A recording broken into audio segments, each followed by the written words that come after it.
জামায়াত ইসলামী মানে পাকিস্তানি নয়, জামায়াত হচ্ছে ভারতীয়। যদিও জামায়াত তার বিরোধীদের ভারতের দালাল বলে। জামায়াত আসলে ভারত পাকিস্তান কারোই নয়, সে ফরগাছা পার্টি এবং ফরগাছা আদর্শ। যে কারণে জামায়াতের বুদ্ধিজীবীরা বলতে পারে না তারা গণতন্ত্র চায় নাকি খেলাফত চায়।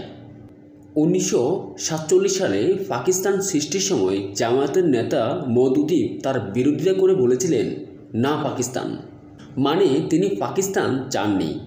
অথচ সে জামাত বাংলাদেশের মুক্তিযুদ্ধের সময় পাকিস্তানের সহযোগী সংগঠন হিসেবে কাজ করেছে, বাংলাদেশের বহু মুক্তিযোদ্ধাকে খুন করেছে, লুটপাট করেছে, ধর্ষণ করেছে, রাহাজানি করেছে, সব কিছু পাকিস্তানের পক্ষ হয়ে করেছে।